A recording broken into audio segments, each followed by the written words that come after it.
That's the 60-30 program. This aligns us with that goal that the state of Texas has, that by 2030, they would like to have at least 60% of Texas adults to either have a college degree or a certification to be on the job. And that's why they offered ADA funding, and they offer, if we can perhaps be able to put them in CTE programs or South Texas College, they offer those additional funds for this population. We will not know how many of these 18 to 26-year-olds are out there until we try it out and we pilot a program and see if there's a waiting list, or there might not be a waiting list. We don't know, but at least give it a chance and do our part to help out this population that has been left behind in many areas. And that's why the Region 1 Service Center started a school for 18 to 55-year-olds. And that school is going to be started in the FAR area, but that's too far for our population in the event that there is people in our community that need that diploma. And they're not that far away from getting it. And we just want to be able to bring them back and recapture them and give them that second, third, or fourth chance that they need in life. And a lot of them have changed over the years, that they did things as teenagers that they regret, and they're 25, 24-year-olds, 23-year-olds that want that second opportunity, and we'd like for McAllen ISD maybe to have that opportunity for them.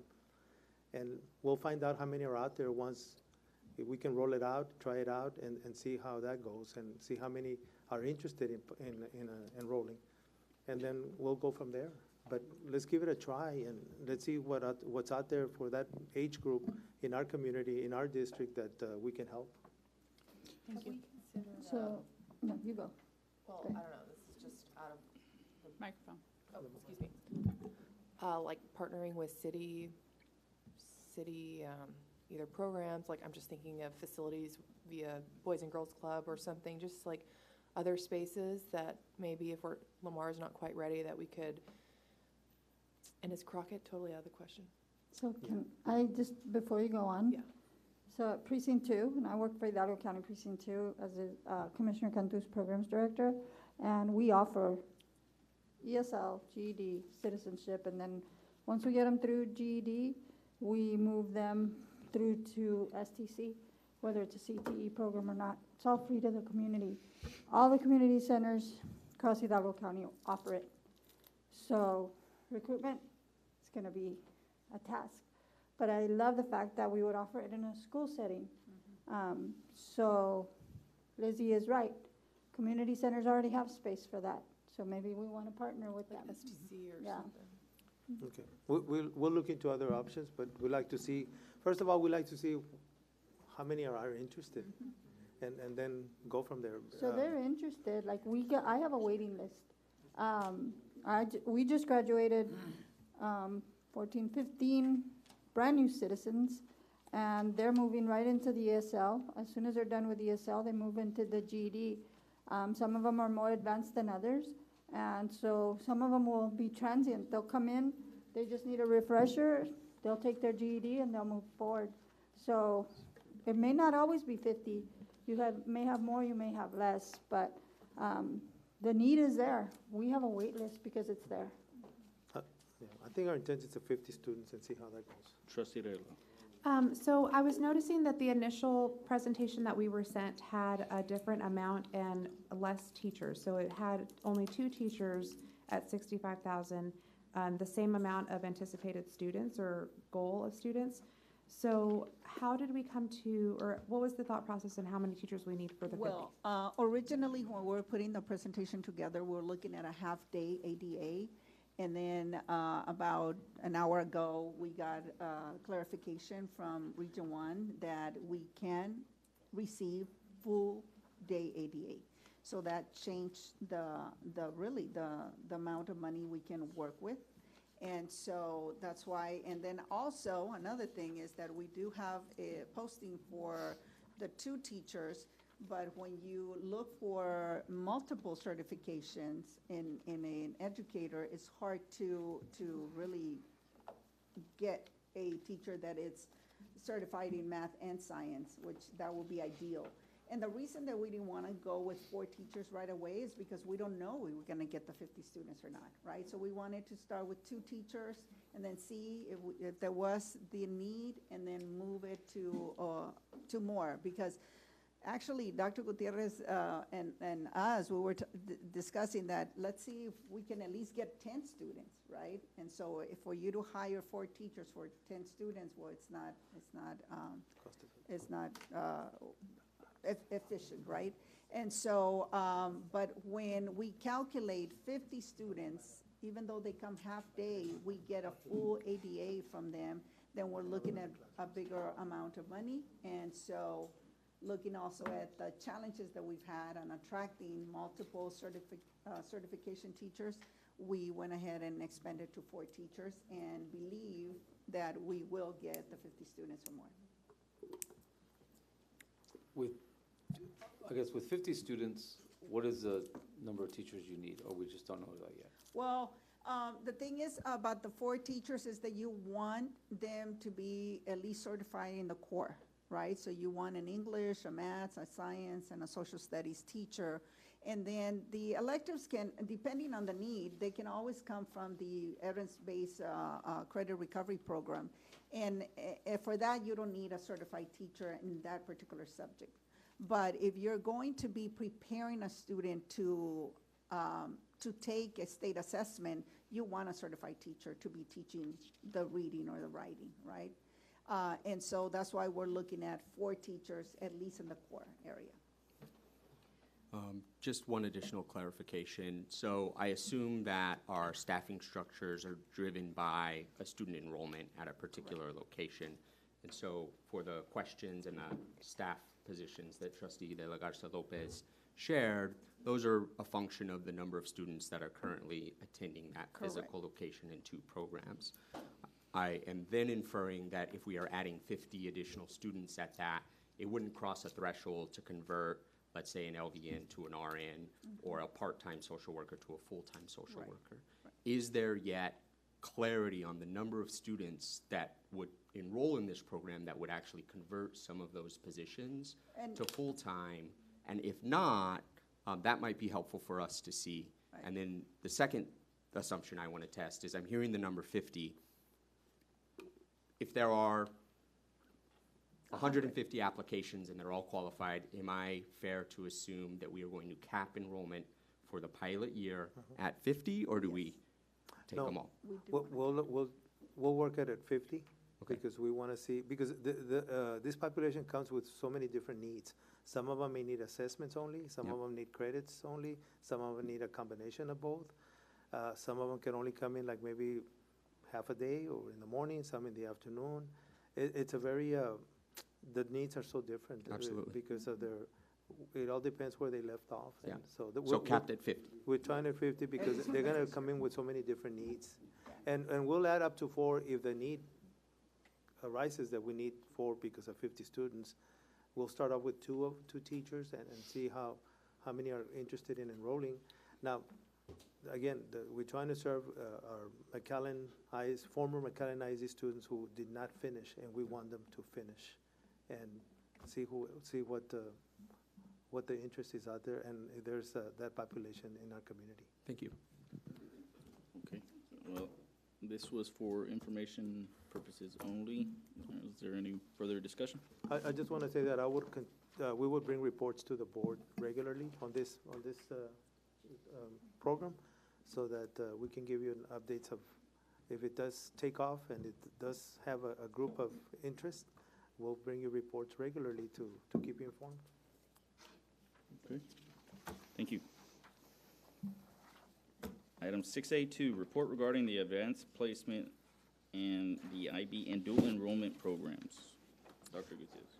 Yes, administration will provide a report on our McAllen ISD AP, IB, and dual enrollment programs that we have. We have a report to show the board comparisons for the last 3 or 4 years on some of these programs and the areas that we have been doing well in the areas that we need to continue to improve. So go ahead, Dr. De Hoyos. Thank you, Dr. Gutierrez. And also, I want to thank those that are here this afternoon with me. We have the principal at the IB campus, Ms. Nora Sanchez. We also have Ms. Rachel Downey, which is our IB coordinator and assistant principal there at Lamar. We also have Alex Gonzalez, our advanced academics coordinator, and Norma Cabrera, our director for college career and counseling, which you will see why all these ladies are part of this one report.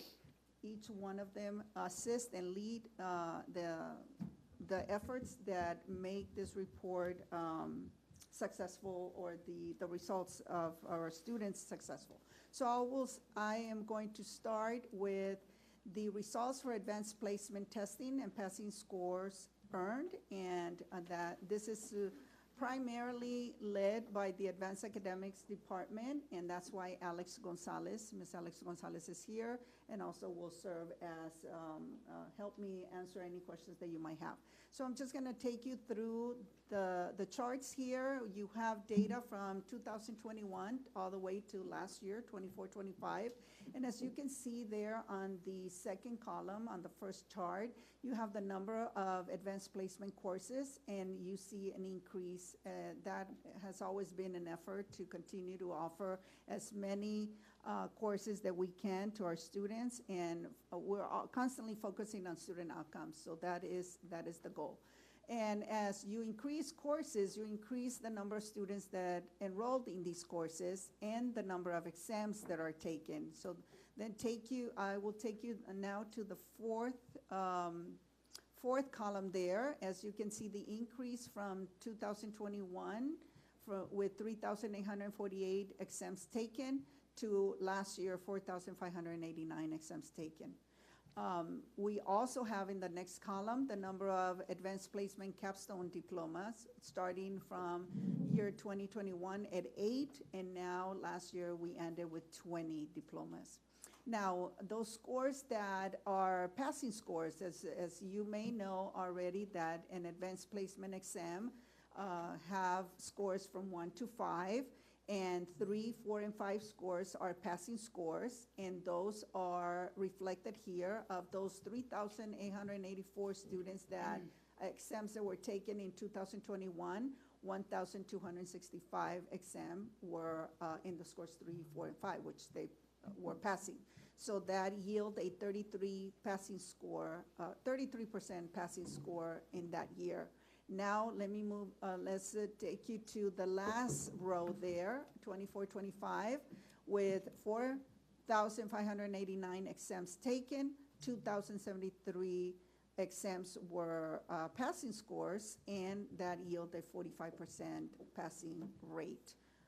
And so it is, even though probably someone looking out from outside into this report might think, well, it's an improvement, yet we also, through the advanced placement program, we also not only look for passers, but we also look at exposure of rigorous curriculum. So for us, that is a success, and it's something to celebrate, and thank the Advanced Academic Department and everyone at the campus that make this happen. The next part there in the chart below, we have those exams that have been challenged. The number of courses, again, we gave it to you in a different format, but I want to call your attention to the last row there, a number of advanced placement exams challenged. Now, we had in 2022, we had 234 exams challenged. Every year, you pretty much looks like a constant number of challenging students that are challenging the exams. Now, who are the students that challenge an exam? I have that list over here. It could be students that enrolled in a different program, like on-ramps or dual credit, and feel that they're strong in that subject, and they want to challenge that exam so that they can also take that credit with them to the university that they are planning to attend. It could be also students that had a schedule change during the second semester after an advanced placement exam had already been ordered, so we invite them to go ahead and test. And then we could be students that opt to challenge the AP exam for a language course because they feel strong in the language. Students also that demonstrate language proficiency and challenge an exam, an AP language exam. And then also those senior students that are still looking at how they could fulfill a CCMR requirement. We also invite them to challenge the exams. And at the last part is also a student who took a course, scored a 2, and then they're taking an upper level course and they feel like, okay, now I can retake that exam that I scored a 2 and didn't pass, and I can gain credit now by retesting. So those are the reasons why students challenge an exam. I do want to say that, I'm sorry. Oh, yeah, I'm sorry. But I just wanted to ask before we jump to, so I don't forget my questions either. I know obviously there's been a change in the advanced academics department, and historically we have made all students test for these AP tests, whether they wanted to or not, or whether they knew that their college or university was not going to accept these credits. The concern that I have with that, and my son was a prime example, he knew that the university he was going to was not going to accept some AP credits, but he still took the test. But it was kind of like, meh, I'm going to take the test because I have to. But for a parent that is looking to enroll their student in McAllen ISD and is doing research amongst different districts, and they see the AP pass rate is only 45%, that would give me pause to whether or not I want my child to go there, thinking they're going to spend their time in these rigorous courses, and then they have a 50-50 shot of getting credit for it. So I don't know if there's been discussions about this. I know that the exams cost the district money, but I would ask that maybe staff and administration look at whether we only offer the test to those who want to take it and know that they're going to get credit for it, or not get credit, but know that they're going to use the credit should they pass. Because I think, my opinion is, you know, if you have 4,500 exams taken and only 2,000 were given credit, that's a lot of money, and that's, you know, students could have used that opportunity in a different way.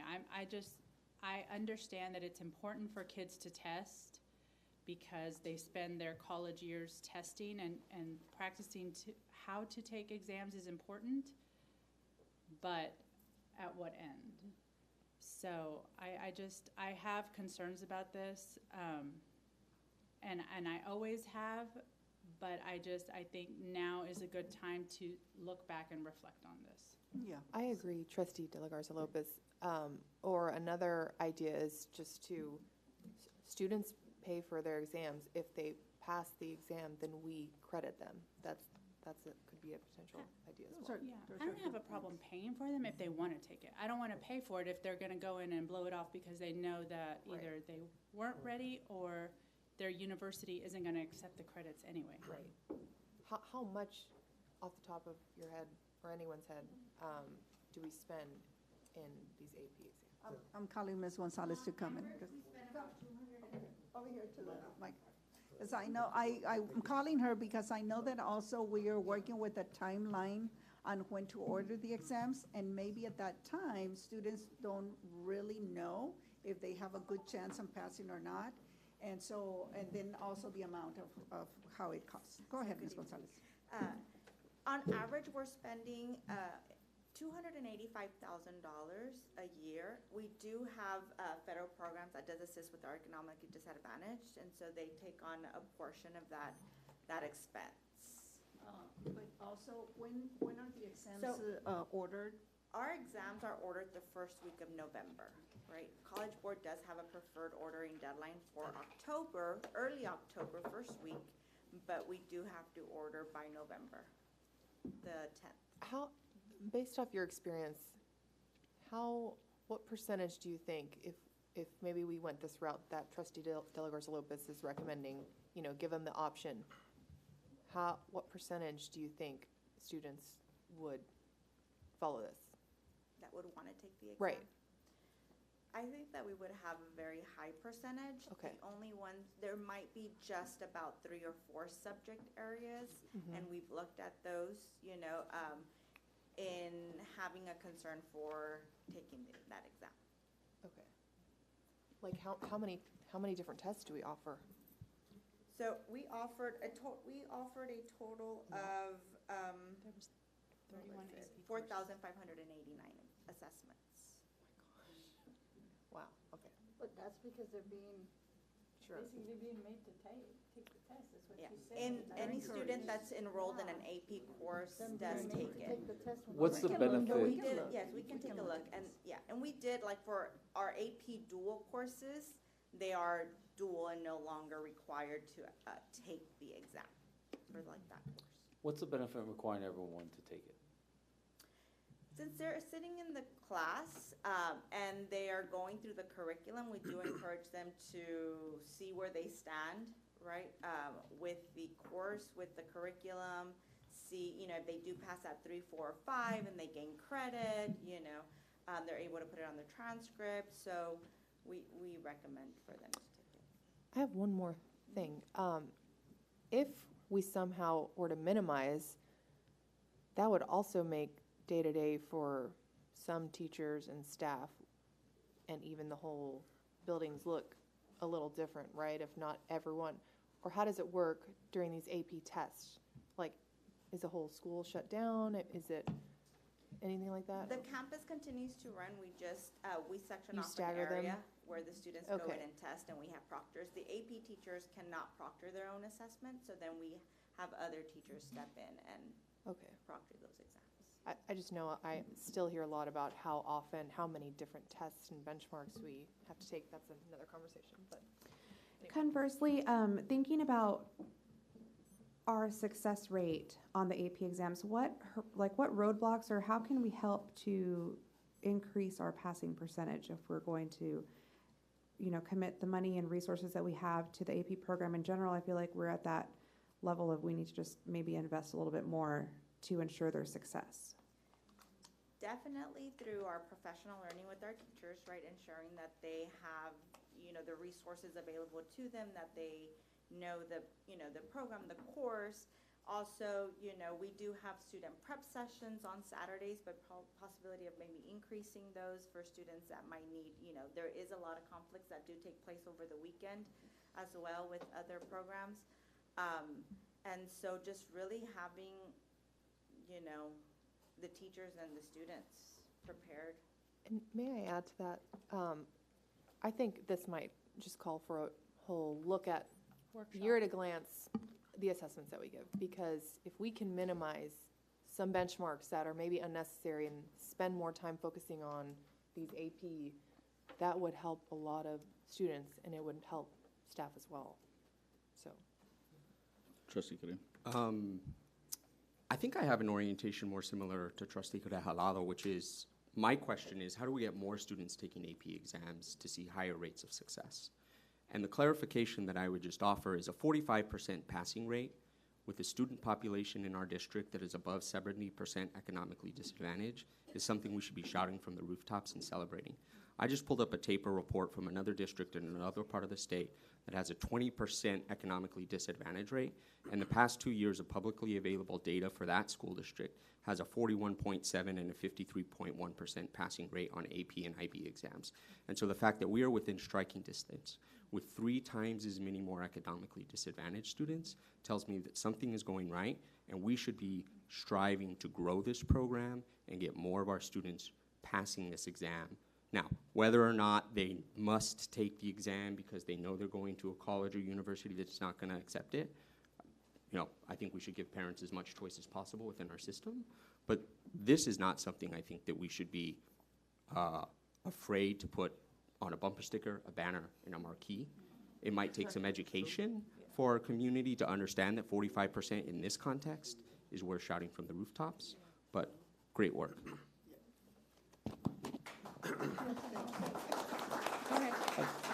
I also have always, from day one that I've been on this board, because of my background in higher ed with an emphasis in dual credit, early college, all of that, have asked over and again, and I know when you look at the data, it says that we're not paying that much for on-ramps.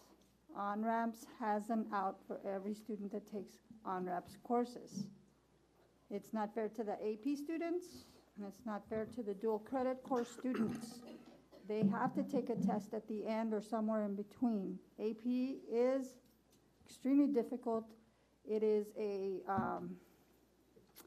comprehensive exam at the end, and that's why it's so hard to pass. Dual credit has support all the way through, so they test, they have monitoring, they're all the way through. On-ramps, on the other hand, I've said it and I'll say it again 100 times over. Those kids have an opportunity to take the test. If they fail, they have the option to not even put it on their transcript. And for me, personally, that's unacceptable. It's an out, and it's not fair to those students who try and maybe they don't get an A, but they get a B, and they're stuck with a B on their transcript. So I'm going to challenge every chance I get how much money we're spending on on-ramps, and I would love to see our AP programs and our dual credit courses get the credit they deserve for the rigor that they go through in order to pass those and get the credits that they do. So. Thank you. Okay, this item was for information purposes. Any further? We still have to go through IB and everybody else. Oh, yeah. We have Okay. to, it was only That three. was- I feel like we went through all the data. I'm scrolling through and I got paper reports and a bunch of other stuff going on. I just wanted to say on the AP advanced placement is that 45, and Trustee Carrion mentioned it, is something to celebrate, because I've seen the scores from across the Region 1 area, and 45% is one of the highest, and it's something to celebrate, because it's over the top. 45%, it's tremendous for the. Which I'm sure would be much higher if it was those that wanted. If we look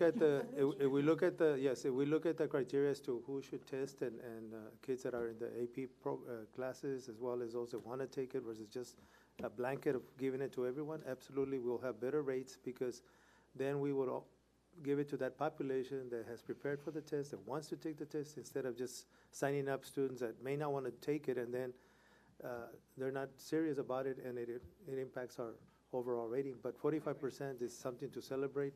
It's something that it's very rigorous to get a 3 or 4 and a 5 in an AP test. It's a lot of rigor, and we got to offer all programs for all kids. That's all I can say. I agree. And moving on Sorry. to all Next slide. students and all programs, the results for the IB testing and diploma awards is here. And again, I gave you several years prior to last year, and just because of time, I'm going to take you through the 24-25 results there. We have, as you can see, 31 courses offered, 18 of the DP 12th grade courses were offered.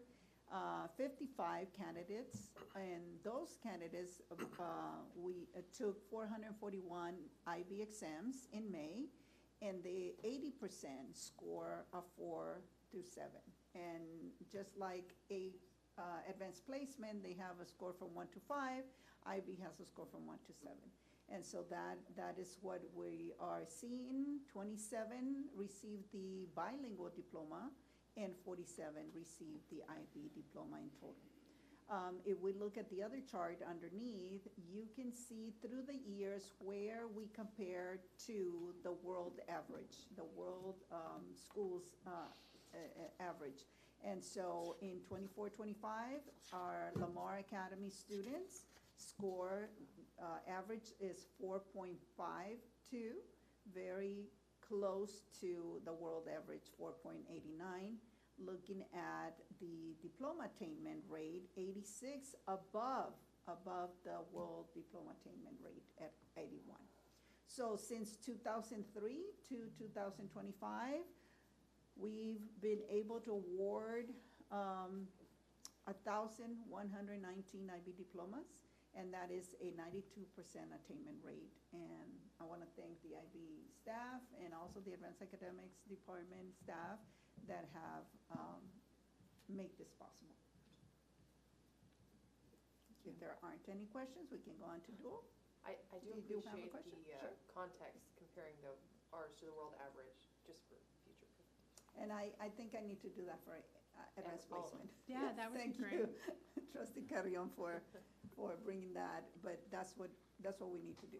I do have one question. Yes, Because go if the IB program historical is from 2003 to 2025 at 92%, and we're below 90% from 2020 forward, except for 1 year, are our more recent years lower attainment rates than looks like our historical average?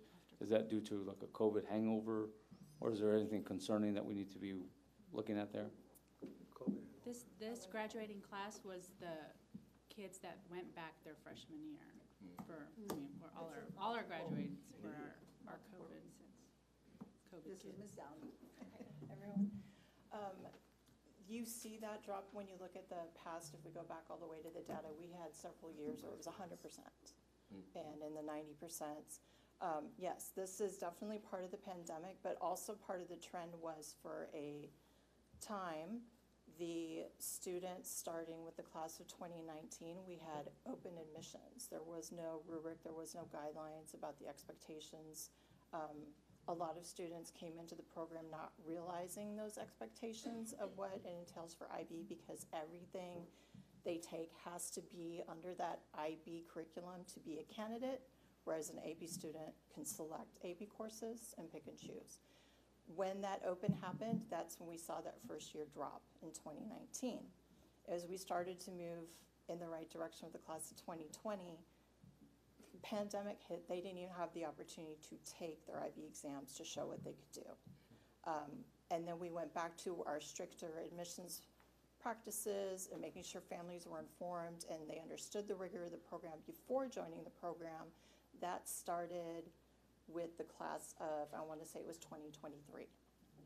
So yes, there has definitely been a gap like we've seen across all of education involving scores, struggles, skills struggling, but we are seeing a trend going back up this direction. We're very proud of the 2025 class. They struggled for 3 years.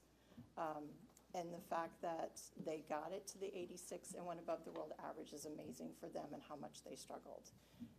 It absolutely is the goal to go back to 100%. It always will be, but of course the pandemic was an issue. Thank you, appreciate that. Thank you. Okay, and our last slide, thank you, Ms. Downey.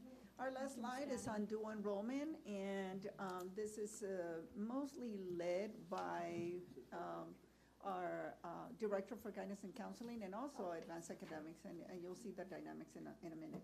So for the dual enrollment with South Texas College, we have 3 partnerships. So the first one I'm going to address is the one in the yellow chart, and that is the partnership with South Texas College. One goal that we have is increase the number of courses, increase the number of students, and obviously increase the success rate. And so I believe we've done that, and we continue to have efforts in place to increase that. Starting from 2022 with 110 courses, and then moving on to last year, we ended with 174 courses. 1,080 students participated in this program, and 12,811 credits were attempted. 12,079 credits were earned, so 94%, if you want to call success rate there.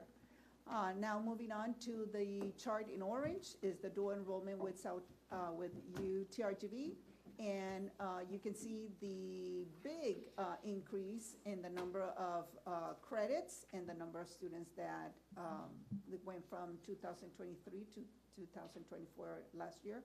And that's mainly because of our collegiate campus, that we have our first cohort of students taking UTRGV courses.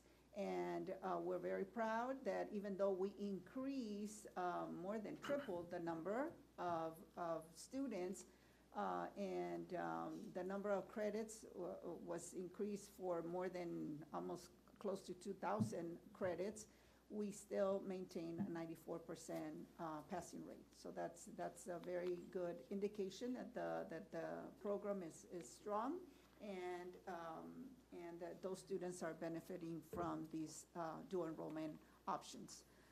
And then third, we have that chart in the bottom that is the partnership with UT on ramps. And you can see there the number of courses has maintained. The number of students have maintained more or less. Yet the percentage of students that are earning credits has increased. So that is also yielding a success there in that partnership. So that is what we have for you. This is the report for advanced placement, dual enrollment, and international baccalaureate program board report. If you have any questions, we're here to address it. Does anybody have any questions? I have one. Why such a disparity between on-ramp success credits earned and the other two programs? Because they don't have to keep them. One of the biggest indicators there is that the UT on-ramp students can choose to accept the credit or reject it. If they get an F, they don't have to keep it on their transcript. Or even But if if they a get dual, a D. or even if they get a D or whatever it is, but if you're a traditional dual credit student, and you get an F, you got an F. It's on your transcript. Thank you. I've said my piece. All right. So when we say credits earned, that includes an F? No, credits that you earn and keep for your transcript, that you're going to take into the university. All right. Also, it looks, and Ms. Cabrera can help me with, to assist me with there, but also some courses. Okay, I'll be quiet. No. Please share. No, yeah. We practice it. It's just basically that. I We, just saw my boss. we're here. They're just very different programs. Even though they all help students with dual enrollment, they're very different programs. And the instruction's different, the course is different, curriculum's different. That's what I was gonna say, the course work is different. Thank you. Thank you. We practice. Thank you very much. I think that with all of that being said, a workshop I agree. would be great. I asked for a workshop since I got here. Okay, all right. Moving forward, But we those are good, by the way, those are on- 3 great reports, no matter what. The data shows it. Absolutely, yes. Let's just say that, okay? Mr. President, I'd like to see if you'd entertain a motion to reorganize the agenda to move item 6C3 forward to right now. Okay, I'll second that. I have a motion by trustee Regalado, a second by trustee Peña to move 6C3 to the president. All in favor? Aye. All opposed? Motion passes 7-0. 6C3, yes. Okay. Thank you, President Rivera, Mhm. Dr. Gutierrez, and esteemed members of the board. I'm here to present the delinquent tax collection report for April 1st, 2025 through June 30th, 2025. As always, our delinquent tax collection program on behalf of McAllen ISD focuses on 2 basic premises. The first is to collect from the individual taxpayer first, and secondly, use the tool of litigation only as a final option to collect. During this 4th quarter, we completed 1 demand mailing 895 statements to delinquent taxpayers within this district. Because June 30th represents the end of the fiscal year, we've also included in our report a annual summary of all of our collection activities. And you'll see we completed 6 demand mailings during the entire fiscal year. Regarding our 4th quarter contacts with taxpayers, we initiated or received over 1,100 phone calls. We had 102 payoff requests, and we knocked on 100 doors of delinquent taxpayers within this jurisdiction during this 4th quarter alone, educating and informing them about their delinquency and doing our best to get them in a payoff agreement, a payment agreement. You'll see for the entire fiscal year, we knocked on 625 doors within this community. On the next page, you'll see our litigation summary. In the fourth quarter, we filed 24 lawsuits, we took 11 judgments, and we disposed of 27 lawsuits. Pending litigation, you'll see in the fiscal year summary, we have 266 lawsuits currently pending for this district, representing over $1.5 million owed in base, penalty, and interest to the district. We regularly conduct tax sales and resales as part of our collection program. During the fourth quarter, we placed 4 properties up for sale, and they were all pulled due to a payment agreement initiated with the taxpayer. For the entire fiscal year, we sold 5 properties. 1 was pulled, and 8 were also pulled in addition to that payment in full due to a payment agreement. On the next page, you'll see our fourth quarter collection comparison. You'll see we were down significantly compared to the prior year in the fourth quarter. You'll note that, if you'll recall, at the end of March, Governor Greg Abbott issued a disaster declaration for this area due to the massive flooding. As a result of that, the tax assessor collector issued a no outward collection efforts for us for a period of 30 days in order to show compassion to the individuals that were affected by all the flooding. So that led in large part to the decline. However, for the fiscal year, we are up, so that's great. You'll see we collected for the entire fiscal year a little over $3.3 million if you scroll up just a little bit. Of note, you'll see in green, I think we've discussed it before. If you could scroll a little bit up. There we go. Over $1.1 million were paid to, we've been over this a couple of times, right? Refunding due to protests with the appraisal district or folks getting homestead classification and being entitled to a credit for that. So that's money that we collected. The district did not see, but it's important for you to see that that was the efforts, those were the results of our work.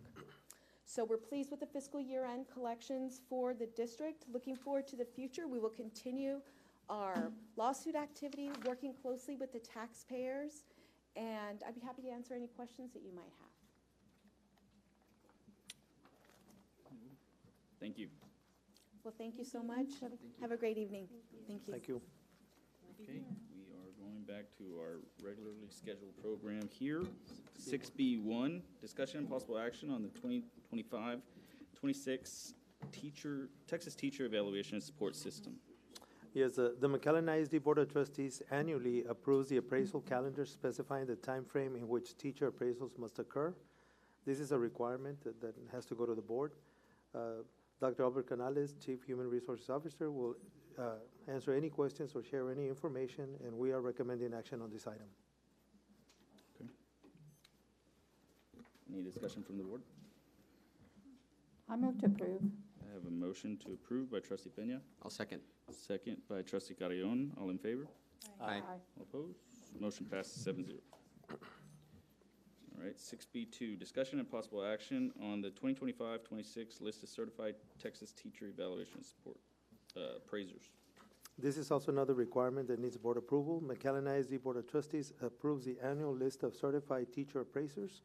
Dr. Albert Canales, Chief Human Resources Officer, will share any more information or answer any questions, and we are recommending action on this item as required. Okay. Any discussion from the board? Move to approve. I have a motion by Trustee Regalado, I'll second. second by Trustee Haddad. All in favor? Aye. All opposed? Motion passes 7-0. Got together. All right. 6B3, discussion possible action on McAllen ISD policy FNCE local student conduct. Dr. Gutierrez. Yes, update. This is an update to the McAllen ISD policy FNCE local. It covers student conduct related to personal electronic devices, specifically changes needed to address 2 key areas: how confiscated cell phones are stored and the clarification that the district will not dispose of any confiscated phones. These revisions ensure our practices are clearly defined and consistent with legal and operational expectations. Dr. Albert Canales, Chief Human Resources Officer, will share more information. We are recommending action in this item as required by law, and we had our first reading about a week or two ago, and now this is the second reading that we're asking the board to approve this item as school is about to start this coming Thursday, and we need to notify our parents, our students about the new requirements of the cell phones in our schools.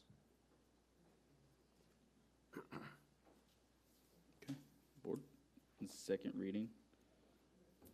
So we're looking for an approval. We do have the two policies. The first one was that students shall not use a personal communication device on campus. The second one, that they wouldn't bring it at all to campus. So this one allows them to bring it to school as long as it's stored, as long as it's kept on silent or turned off in a backpack. And no fines. No fines. No, we're not No finding fines, them. No. correct. I have one comment. So there was a question today about headphones, and I don't see that this was included at all in the policy, and I don't think that my reading of the law required anything to do with headphones. Do we have a policy about prohibiting the use of headphones? Yeah, we put it down in our student handbook. So when we look at the law and so what the law says, just personal communication device is defined in the Text Education Code 37.082. It also includes any wearable technology that is capable of digital communication or telecommunication like glasses. The only concern that's come up is to use your headphones, you're gonna need your cell phone or Bluetooth if you're looking at that part. So communication with possibly on the phone when they have their headphones on, with their cell phone, and or just listening to music, you're gonna have to have your cell phone at one point to take it out to either adjust or hang up or do other things. So the reason, or what precipitated my question was that there was I heard from a parent about headphones being a required so, and I know that maybe it's been a long time, I don't use headphones other than for talking, but I know there's other uses, and we may even require them to use them with their Chromebooks, so I worry about our policy being too restrictive. Yeah, I talked to Judith that's coming in today, and our Chromebooks that we do provide for the students do have either the plug-in for the headphones. So we are looking at either one purchasing or one looking at the schools giving that advice to parents to buy the ones that are actually wired. The Bluetooth on our actual devices they're not gonna work as well as maybe a cell phone. So we'll get that message out to parents to ensure that they're either or buying the plug-in ones or that we provide as a campus to students that need it for that purpose. Now, if students do need it on a 504 RTI or other basis, possibly that's there, but we also have the plug-in, so we think we can do it with that there. So if I might just ask Mr. Ball, does your reading of the law require us to prohibit headphones? No, I don't see anything So- necessarily about headphones, but I think it's definitely something that if we were so inclined to, we could. My non-legal opinion as a parent, which is gonna make my daughter upset when she hears this, is it would be better to just say, don't have them. But- To the extent that we can, and except to the extent that they're needed for a 504 plan, anybody that has anything related to special education and arts, I understand that has to be permitted and it should be, but I'm not sure. I think it's important to clarify what we're talking about, the Bluetooth headphones, right? Correct. the Just Bluetooth that headphones. solely is what we're talking Correct. about, Sure, I mean, if they the wanna policy implicating. Right, there's nothing that prevents them from having a Walkman with a cassette. Good. And I'm not being funny, but that's nothing off limits about that. Well, I'm just thinking, like, from a practical standpoint, for us to prohibit them from using Bluetooth headphones that may be needed for the classroom, at the direction of their instructor, then certainly they'd be able to use them. So I feel like if we're prohibiting them, then we're making parents spend on something that is, I guess maybe some people are going back to wired, but I don't think it's Let another me, expense. let me clarify something real quick as far as what is being used in the district. The district does provide headphones for testing, and they are wired. They're required to be wired.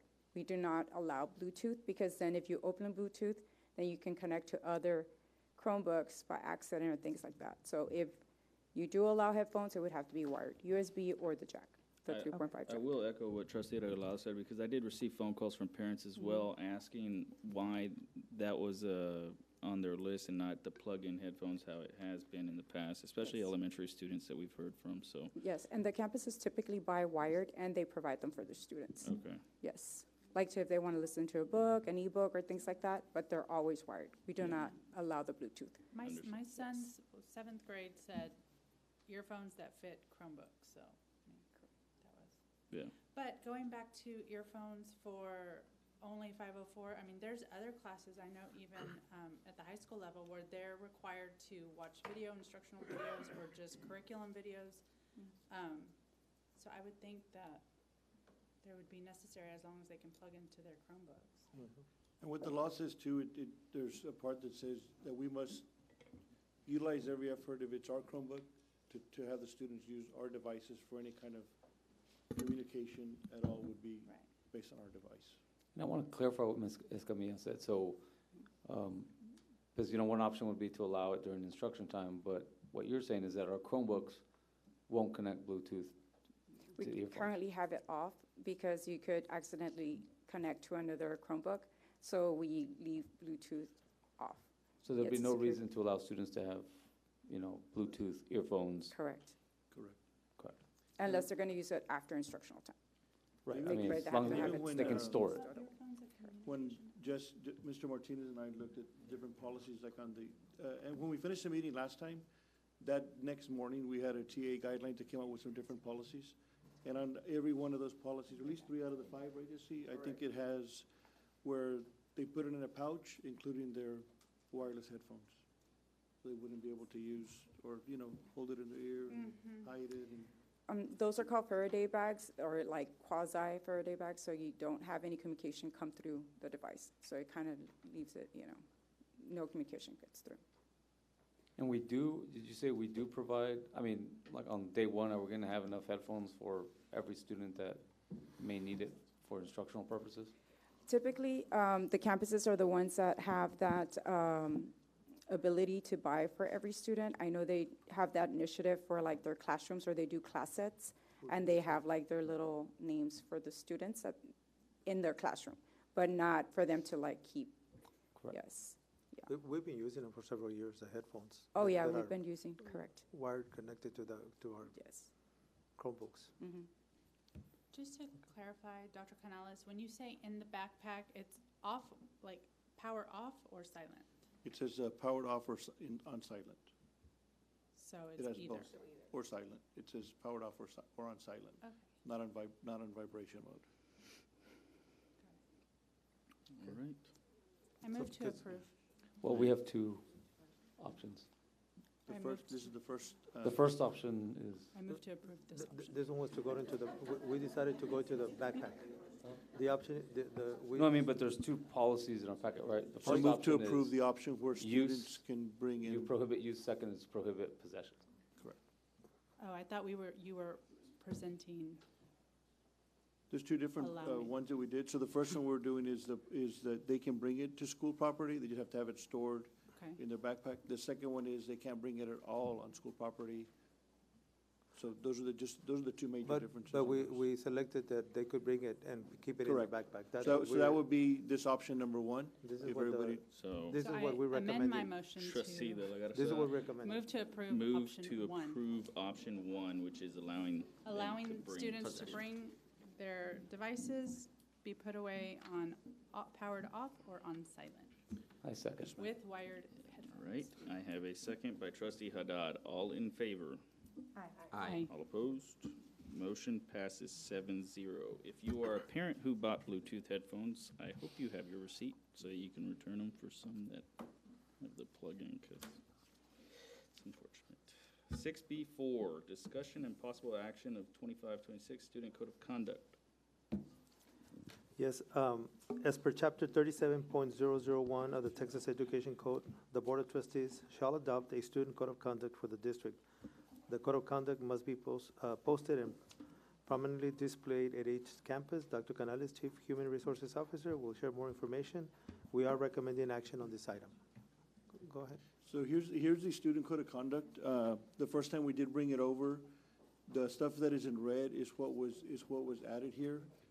We had on there that we're gonna give the kid a warning And then we met with the principals this past week, and as of yesterday, the hard part is, especially at the secondary, they're saying, well, how, if we give 8 warnings, how do we know, or 7, who gave the actual warning? Because we'll never have any kind of feedback of who did it, right? So it'll just be the kid will go to first period, get a warning, second period didn't take it out, third period get a warning, well, we'll never know.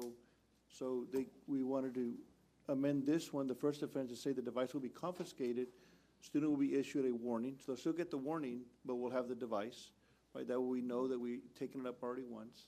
And then at the end of the day, the student can come back and pick it up. So we're not gonna burden the parent to come in the first time to get the device, you know, the kid can go, and we can still notify the parent, hey, your student had the device picked up. And then for the second one, the device will be confiscated and documented on a discipline document form. And it says the parent or guardian must pick up the device. So second time, we'll have the parent pick up the device. So first time, kid can get it, second time, the student can pick it up.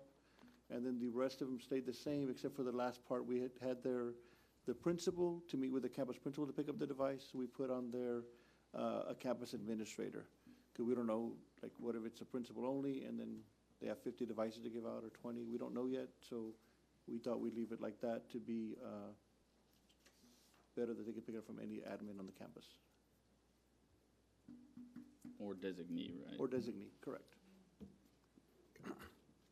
I did have a question, not on this particular portion of the student code of conduct. I believe it's on page 28 of the code of conduct, having to do with the penalties for e-cigarettes or vaping devices. Yes.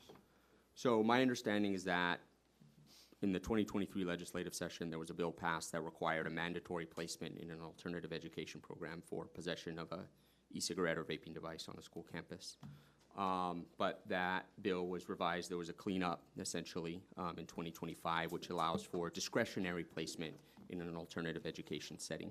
I see that reflected in the middle school and high school consequences for possession of a vaping or e-cigarette, but not at the elementary school. And I wonder if it's worth conversation around, like, I'm just wondering why that is. So for the elementary part, and I can have Jesse also speak to this part, we're looking at anything really from 3rd to 5th grade, that kids bring in some of those devices, but you do have kids that do bring them because maybe their parent left it and they just put it in their backpack. Hey, look at this cool thing I brought. Yes, I think that's what Jesse, if you can come up, I think that's what they've dealt with more. You don't have too many students that go to discipline, not to Correct. At the elementary level, we don't have, but it applies for that grade level also. So if a student, an elementary student is in possession or using of an e-cig or vape pen, they will have the similar consequences, but we call it an elementary DAEP. So they will be sent. They will be? Correct. Okay. So it's actually different now, because what I'm seeing is that at the first time offense at the middle and high school level, it's 10 days of in-school suspension. It's not a referral to a separate educational facility. Correct, because at the elementary levels, we don't have it like a dedicated in-school suspension. We don't have like an ISS at Yes, the correct. campus. Like middle schools and high schools have a setup for in-school suspension, so we could offer that. At the elementary levels, you don't have in-school suspensions at the campuses, so we couldn't go with that option there. Okay. So that's why they go straight to a DAP. Okay. We do consider mitigating factors, of course, on that part of it. Okay, thank you. Okay. Any further discussion from the board? Can I entertain a motion?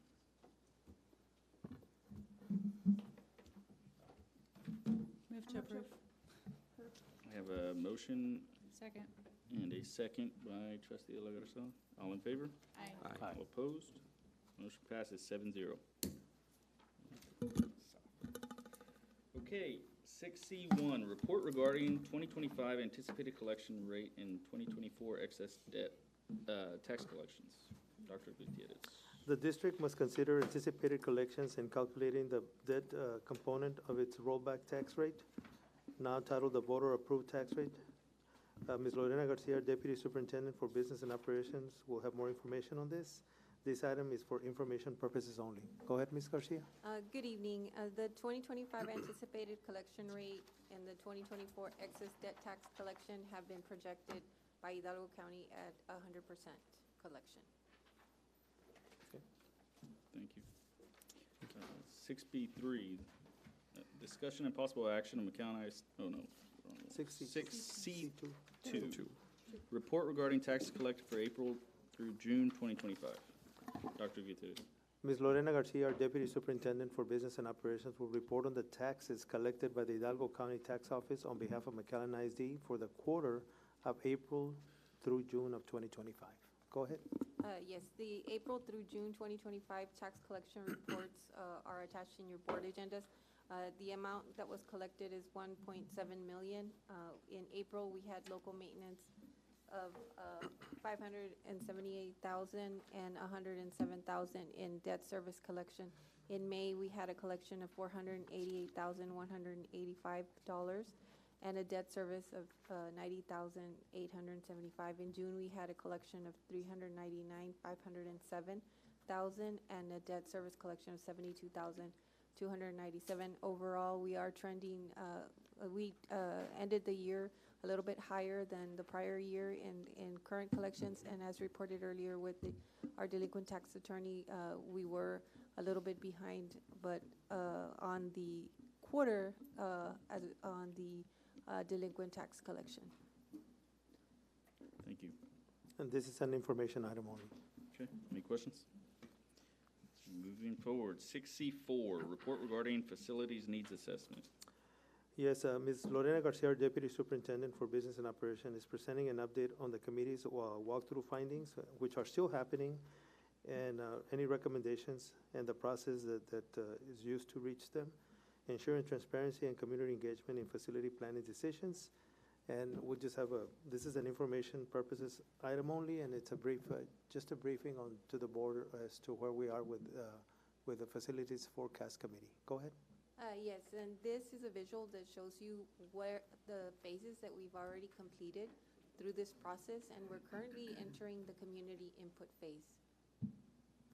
Capacity and utilization report has already been completed by MGT, and they provided us a draft for verification. We do have a meeting on Thursday with them to review those numbers and to give them back our feedback. The facility assessments have been completed. The site walkthroughs by the companies, both companies, MGT, and then half mechanical assessments have been completed. They're entering that information into their BASIS system, which is their software program. And then currently we are working with FFAC for the walkthroughs. What we have done is we have divided the Facility Forecast Advisory Committee into 3 vertical teams, and we created a schedule based on the vertical teams through the month of August for various campus visits. And we started last week with our walkthroughs, and as a matter of fact, we have some appointments scheduled for tomorrow, for Wednesday, and for Thursday. And here is the schedule of the different walkthroughs. You're welcome to join us at any point in time. In any one of these walkthroughs, and we encourage our campus principals to invite the members of the committee to also attend the walkthroughs. We will be requesting their feedback through electronic format. There is a survey. After they complete their walkthrough, they would submit a survey providing their insights on that particular facility, and then that information gets funneled back to MGT, and they put it into their report.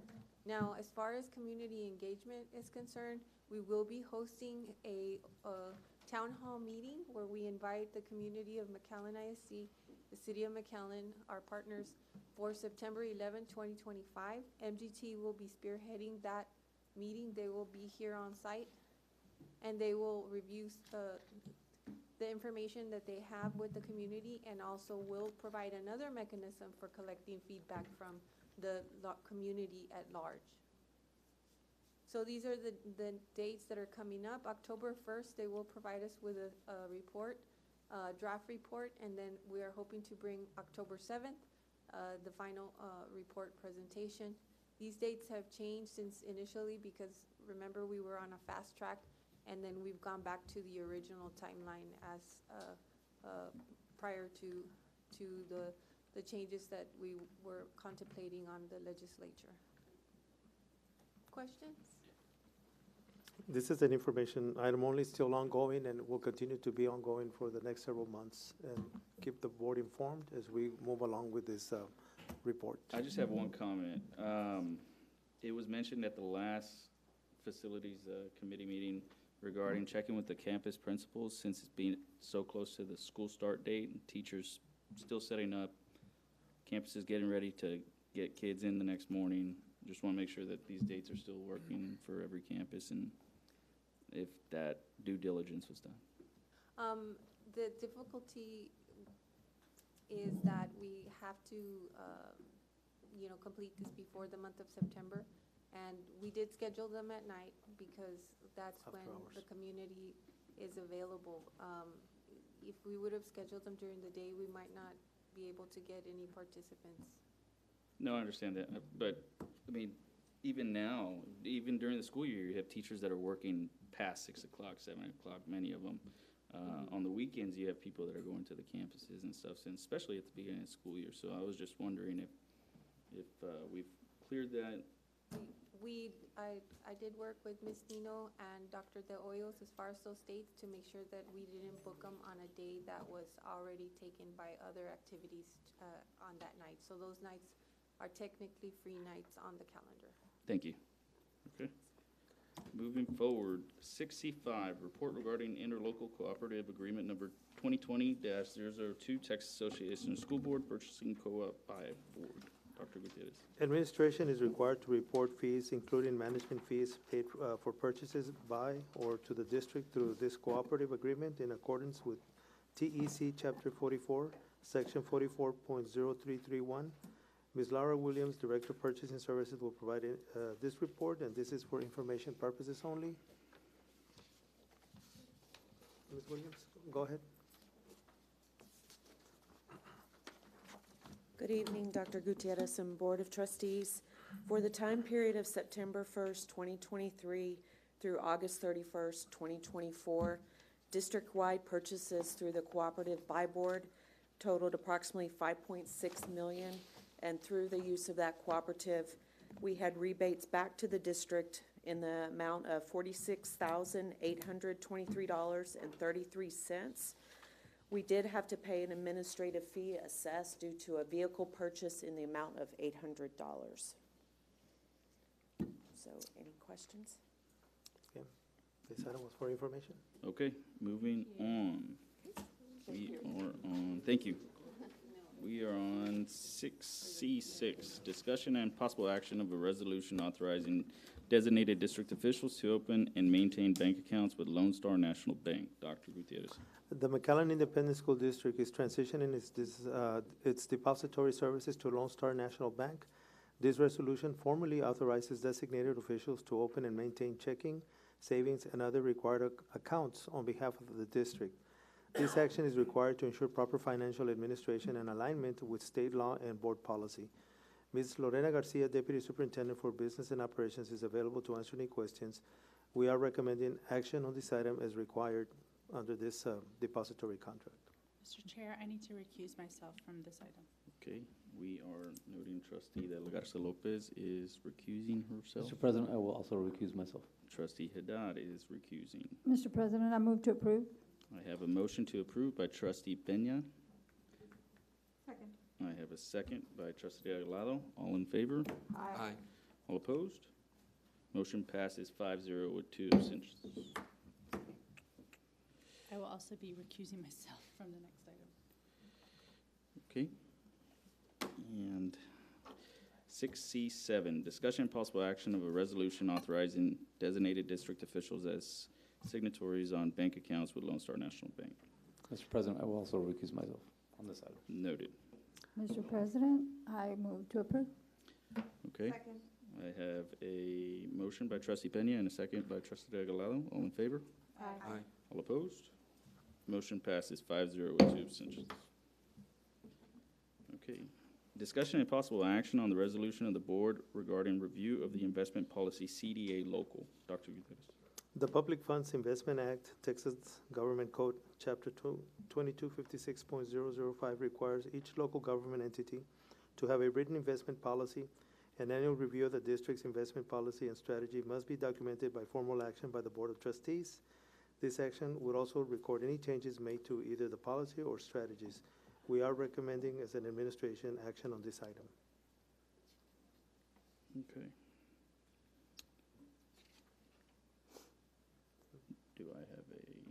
Any discussion on the board? Mr. President, I'm gonna move to approve. I have a motion by trustee Pena, I'll second.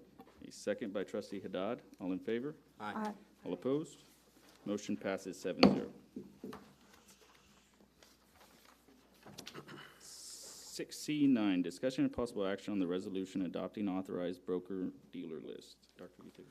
The Public Funds Investment Act, the Texas Government Code, Chapter 2256, governs local government investment and requires the governing body or its designated investment committee no less than annually to review, revise, and adopt a list of qualified broker-dealers authorized to engage in investments and transactions. Administration is recommending action on this item. I move to approve. Motion by trustee Pena, second by trustee Kittleman. All in favor? Aye. Aye. All opposed? Motion passes 7-0. 6C10, discussion and possible action on the resolution approving independent sources for investment training and designation of investment officers. Dr. Gutierrez. The resolution lists the independent sources who provide investment training sessions related to investment responsibilities. Additionally, the resolution names Deputy Superintendent for Business and Operations, Chief Financial Officer, Director of Accounting, Coordinator for Budget, and Coordinator for Accounting as the district's investment officers. Ms. Lorena Garcia, our Deputy Superintendent for Business and Operations, is available to answer any questions. We are recommending action on this item. Second. Okay, motion by trustee Regalado, second by trustee Pena. All in favor? Aye. All opposed? Motion passes 7-0.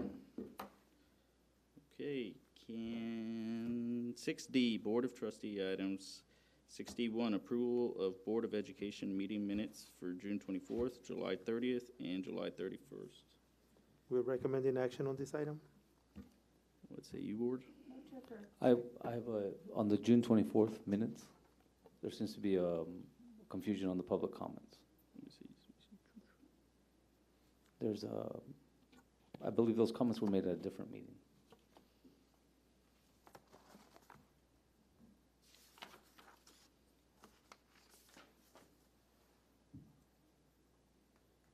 What, I'm not seeing that. On the June 24th minutes, we see Fanny Johnson cellular phone use by students during school hours as it pertains to communication with parents. I believe those were made at the last meeting. Yeah, the July 30th, not the June 24th. Because if you look at July 30th, it's the same comments. And Okay, June mine- 24th was our budget meeting. So we omit that, those public comments, Okay. approved to omitting Oh, those. shit, but yeah, But we did have some librarians comment on June 24th. That's not reflected either. okay.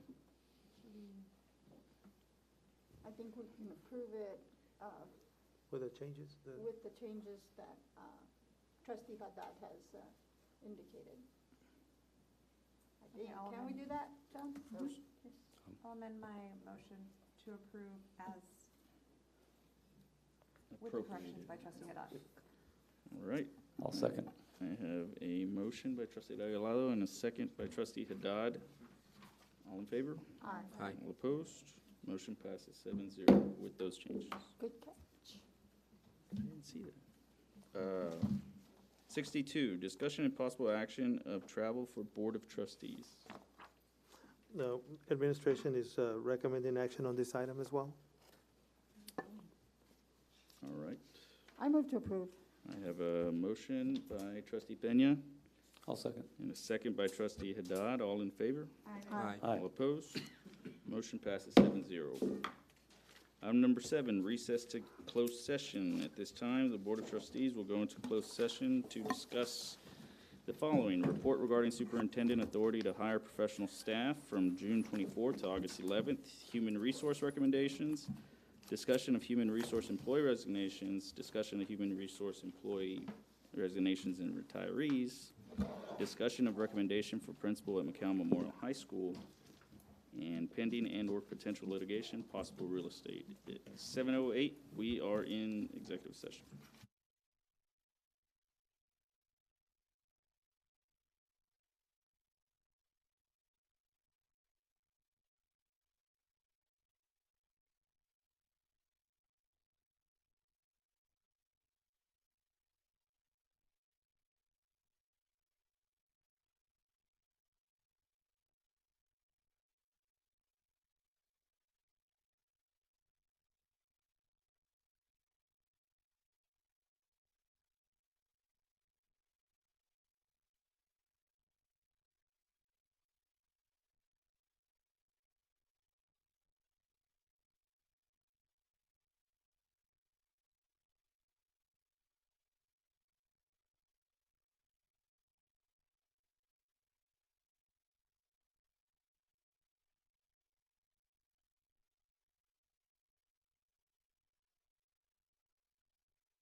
timeline of June the 24th through August the 11th.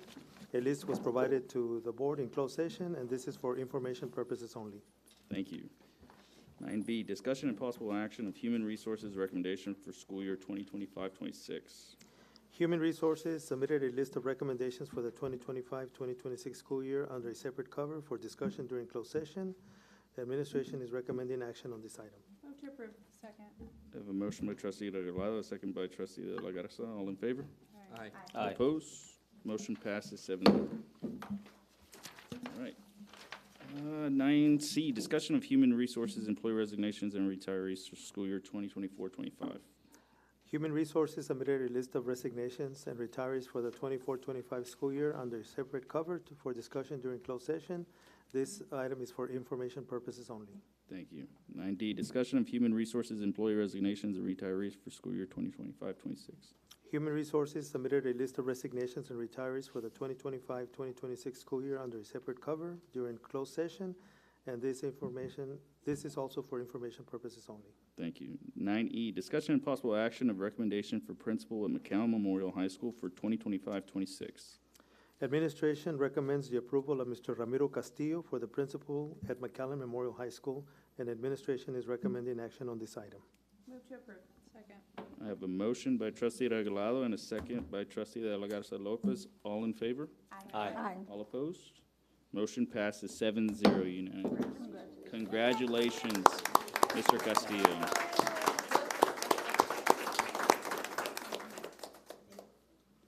As a fellow Mustang, I know you're going to make us proud. All right, and 9F, Mr. Ball. Nothing to report. 9G, Mr. Ball. Same announcement. 9H, Same announcement. thank you. I move to adjourn.